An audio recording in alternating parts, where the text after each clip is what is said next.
Last ಪ್ರಶ್ನೆ, star war ಮತ್ತೆ fans war ತಣ್ಣಗಾಗಿತ್ತು, ಎಲ್ಲವೂ ಸರಿ ಹೋಗ್ತಾ ಇತ್ತು, ಬಟ್ ಕಿಚ್ಚ ಸುದೀಪ್ ಅವರೇ ಇದಕ್ಕೆ ಕಿಚ್ಚು ಹಚ್ಚಿದ್ರು ಅನ್ನುವಂತ ಸೋಷಿಯಲ್ ಮೀಡಿಯಾ. ಇದು ನಿಮ್ಮ ಪ್ರಶ್ನೆ, ನೀವು ಕೇಳಿಸ್ಕೊಳ್ಳಿ, ಯಾಕಂದ್ರೆ ನೀವು ತಾಳ್ಮೆಯಿಂದ ಕೇಳಿಸ್ಕೊಳ್ಳಿ. You are getting impatient right now on your face. Sudeep ಹಚ್ಚಿದ್ದಿದ್ರೆ ನೆಕ್ಸ್ಟ್ ಡೇ ಹತ್ತಬೇಕಿತ್ತು, ನೆಕ್ಸ್ಟ್ ಡೇ ಸೈಲೆಂಟ್ ಆಗಿತ್ತು. ಒಂದು ರಿಯಾಕ್ಷನಿಂದ ಬರ್ತಾ ಇರೋದಿದು, ನನ್ನಿಂದ ಅಲ್ಲ. ಒಪ್ತೀರಾ ಈ ಮಾತು? ಒಪ್ತೀರಾ ಈ ಮಾತು? ಹುಬ್ಬಳ್ಳಿಯಲ್ಲಿ ಮಾತಾಡಿದ್ದಕ್ಕೆ ನೆಕ್ಸ್ಟ್ ಡೇ ಬಂದು ಕ್ಯಾಮ್ರಾಗಳೆಲ್ಲ ಇಟ್ಕೊಂಡು ಏನೋ ಹೇಳಿದ್ರು. ನೀವು ಕಾದ್ರಿ, ಯಾರಿಗೆ ಹೇಳಿದ್ದು, ಏನಾಯಿತು, ಏನು ನಡೀತು, ಯಾಕೆ ಸುದೀಪ್ ಅವ್ರು ಯಾವತ್ತೂ ಮಾತಾಡಲ್ಲ, ಹಿಂಗೆ ಮಾತಾಡಿದ್ರು ಅಂತ. ಇಂಡಸ್ಟ್ರಿ ಒಂದು ನಿಮಿಷ ಸರ್, ಒಂದು ನಿಮಿಷ, ಸೃಷ್ಟಿ ಆಗ್ತಾಯಿತ್ತು, ಸ್ಪಷ್ಟತೆ ಬರ್ತಾ ಇರಲಿಲ್ಲ ಸರ್, ಅಲ್ಲಿಗೆ ಬರ್ತಾ ಇದೆ. ಅದೇ ಸರ್, ನೀವು ಬಿಟ್ಟ ನೀನೇ ಮಾತಾಡು.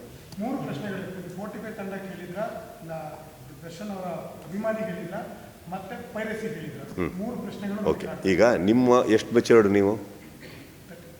ಮೆಚೂರ್ಡ್ ತಾನೆ, ಬುದ್ಧಿ ಇದಲ್ಲ. ಪ್ರತಿ ಕಡೆ ಕೂತಲ್ಲಿ 45 ಹೊಗಳ್ತೀನಿ, ತಮ್ಮ ಅಂತೀನಿ. ಶಿವಣ್ಣನ ಬಗ್ಗೆ ಯಾವತ್ತೋ ಯಾರೋ ಅಲ್ಲಿ ಕನ್ನಡದ ಬಗ್ಗೆ ಮಾತಾಡಿದ, ಕರ್ನಾಟಕದಲ್ಲಿ ಬೆಂಕಿ ಹತ್ಕೊಂಡು ಅವ್ರನ್ನ ಎಳಿಬೇಕಾದ್ರೆ ರಿಪಬ್ಲಿಕ್ ಟಿ ವಿಯಲ್ಲಿ ಕೂತ್ಕೊಂಡು ನಾನು ಮಾತಾಡ್ತೀನಿ ಶಿವಣ್ಣನ ಬಗ್ಗೆ. 45 ಬಗ್ಗೆ ಮಾತಾಡ್ತೀನ? ಹಾಂ, ಅರ್ಜುನ್ ಬಗ್ಗೆ ಮಾತಾಡ್ತೀನ? ದಯವಿಟ್ಟು ಶಿವಣ್ಗೆ ಹೋಗಿ ಕೇಳಿ, ಸುದೀಪ್ ಅವ್ರು ನಿಮ್ಗೆ ಆಡಿದಂತ ಅವ್ರು ನಕ್ಬಿಡ್ತಾರೆ. ಓಕೆ, ಇನ್ನೊಬ್ಬರು ವಿಚಾರಕ್ಕೆ ಬರ್ತೀನಿ. ಹೆಸರು ತಗೊಂಡ, ಓಕೆ, ಚಿತ್ರರಂಗದಲ್ಲಿ ಬೇರೆ ಕಲಾವಿದರೇ ಇಲ್ವಾ? ಅವ್ರು ಯಾರು ಯಾಕೆ ಅನ್ನಲಿಲ್ಲ ಅವ್ರಿಗೆ ಹೇಳಿದ್ದು ಅಂತ?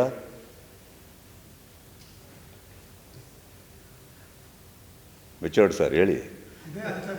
ಚಿತ್ರರಂಗದಲ್ಲಿ ಉಪೇಂದ್ರ ಸರ್ ಇದ್ದಾರೆ, ಶಿವಣ್ಣ ಇದ್ದಾರೆ, ದುನಿಯಾ ವಿಜಯ್ ಇದ್ದಾರೆ, ಗೋಲ್ಡನ್ ಸ್ಟಾರ್ ಇದ್ದಾರೆ, ರಿಷಬ್ ಶೆಟ್ಟಿ ಇದ್ದಾರೆ, ರಕ್ಷಿತ್ ಶೆಟ್ಟಿ ಇದ್ದಾರೆ, ಧ್ರುವ ಸರ್ಜಾ ಅವರಿದ್ದಾರೆ, ಯಶ್ ಇದ್ದಾರೆ.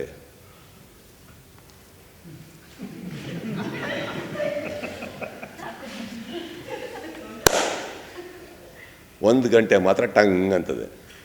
ಇದು ಆ ದೇವಸ್ಥಾನಕ್ಕೆ ಹೋಗಿ ನೀವು ಕೇಳಬೇಕು, ಯಾಕೆ 5 ಸತಿ ಪೂಜೆ ಮಾಡಿದ್ರಿ ಅಂತ ನನಗೆ ಗೊತ್ತಿಲ್ಲ. Let me tell you sir, I will come to 45. Be little mature. ನಿಮ್ಮ ಹತ್ರನೇ ಆನ್ಸರ್ ಇದೆ ಸರ್. ನೀವು ಕೇಳೋದಿಲ್ಲ ಪ್ರಶ್ನೆಗೆ ನಾನೇ ಉತ್ತರ ಕೊಡ್ತೀನಿ. ಇವಾಗ ಓಕೆ, ಅಲ್ಲ ಅಷ್ಟು ಅವತ್ತು ಕಮಲ್ ಹಾಸನ್ ಅವ್ರ ವಿಚಾರದಲ್ಲಿ ನಡೆದಾಗ ನನಗೆ ಅವಶ್ಯಕತೆ ಆಯ್ತಾ ಮಾತಾಡೋದು?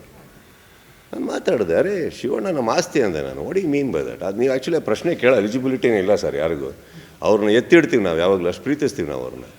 ಆ್ಯಂಡ್ ಇದಕ್ಕೋಸ್ಕರ ಉತ್ತರ ಕೊಡೋದು ನನಗೆ ನನ್ನ ಬಗ್ಗೆ ಚೀಪ್ ಅನ್ಸ್ಬಿಡುತ್ತೆ. ನಾನು ಅದನ್ನೆಲ್ಲ ಮಾತಾಡೋಕ್ಕೆ ಹೋಗಲ್ಲ. I know what is Arjun journey, I know what is Shivaraj to me, I know what is Upendra ಅವ್ರು ಟು ಮೀ.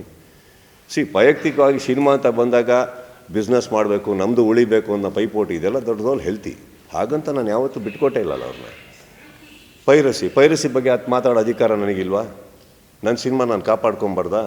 ನನ್ನ ವೇದಿಕೆ ಮೇಲೆ ನಿಂತು ನಾನು ಒಂದು ವಾರ್ನ್ ಮಾಡೋದು ತಪ್ಪ?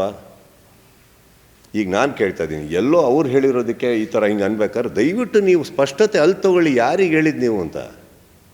You have to take that ಆನ್ಸರ್ನು. ನೀವು ಅಲ್ಲಿ ಅಡ್ಗೋಡೆ ಮೇಲೆ ದೀಪ ಇಟ್ಟಂಗೆ ಹೇಳ್ಬಿಟ್ಟು ಹೋಗ್ಬಿಟ್ರೆ ನೀವು ನನಗೆ ಕೇಳಿದ್ರೆ ಈಗ ನಾನು ರಿಯಾಕ್ಟ್ ಮಾಡೋಣ? ಓಕೆ, ನೀವು ಕೇಳೋ ತನಕ ನಾನು ರಿಯಾಕ್ಟ್ ಮಾಡೋಣ? Because I don't feel it is for me. There are many actors, why me?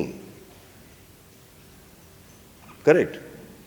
ಇವಾಗ ಓಕೆ, ಹುಬ್ಬಳ್ಳಿ ಆದ ತಕ್ಷಣ ಆಯಿತು ಅಂತ ನೀವು ಅನ್ನಂಗಿದ್ರೆ then you should ask, why did you react to Sudeep if it is me that is?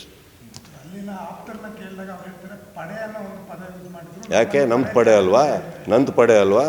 ನಂದು ಇವಾಗ ಏನಾಗ್ತದೆ ಗೊತ್ತಾ ಸರ್, ನಿಮ್ಮ ತಲೆಯಲ್ಲಿ ಏನಾರು ಆನ್ಸರ್ ಇದ್ರೆ ಹೇಳಿ, ಅದೇ ಹೇಳ್ಬಿಡ್ತೀನಿ. ಮತ್ತು ಬಿಡಿ, ಯು ಗಾಟ್ ಯುವರ್ ಆನ್ಸರ್. ನಾವು what is happening no, let me tell you, your curiosity is gone to kill a lot of things. I gave my answer, it is very clear, very clear. ಇದಕ್ಕಿಂತ ಮೇಲೆ ಏನು ಹೇಳಿ ನಾನು?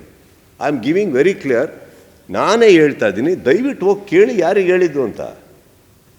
ವೇದಿಕೆ ಹತ್ತಿ ಏನೋ ನಾನು ಅದು ನೋಡಿಲ್ಲ, ಇವತ್ತು ಇಂಟರ್ವ್ಯೂಲ್ಲಿ ಯಾರೋ ಹೇಳಿದ್ರು ವೇದಿಕೆ ಹತ್ತಿ ಇಂಟರ್ವ್ಯೂಗಳು ಕೊಡ್ತಾ ಇದ್ದಾರೆ. ಅಲ್ಲಿ ನೋಡಿದ್ರೆ ಡಿ ಕೆ ಸರ್ ಹತ್ತುತ್ತವ್ರೆ, ಸಿದ್ದರಾಮಯ್ಯವರು ಹತ್ತುತ್ತವ್ರೆ, ವೇದಿಕೆ ಇಂಟರ್ವ್ಯೂ ಕೊಡ್ತಾವ್ರೆ. ಅವರ ಈ ಕಡೆ ಇವರು ಶಿವಣ್ಣ ಅವರು ಹತ್ತುತ್ತಾ ಇದ್ದಾರೆ. ಅವರ ನಾವು ಹತ್ತುತ್ತಾ ಇದ್ದೀವಿ. ಯಾರು ಅಂತ ಗೊತ್ತಿಲ್ಲದೆ ನೀವು ನನಗೆ ಕೇಳೋದು ತಪ್ಪಾಗ್ಬಿಡುತ್ತಲ್ಲ. ಪಾಪ ಅವ್ರು ಏನು ನೋವಲ್ಲಿದ್ದಾರೋ, ಯಾರ ಬಗ್ಗೆ ಮಾತಾಡ್ತಾ ಇದ್ದಾರೋ ನನಗೆ ಗೊತ್ತಿಲ್ಲ. ನಾವು ಆ ಥರ ಅಲ್ಲ, ಯಾವುದೋ ಹೆಣ್ಮಗು ಬಗ್ಗೆ ಮಾತಾಡಲ್ಲ. ನೋ ಉತ್ಪ್ರೇಕ್ಷೆ, ನೋ ಊಹಾಪೋಹ. ತಾಜಾ ಸುದ್ದಿ ನಿಖರ ಮಾಹಿತಿಗೆ ಬ್ರೌಸ್ ಮಾಡಿ ವಿಜಯವಾಣಿ.net. QR ಕೋಡ್ ಸ್ಕ್ಯಾನ್ ಮಾಡಿ ಆಪ್ ಡೌನ್ಲೋಡ್ ಮಾಡಿಕೊಳ್ಳಿ.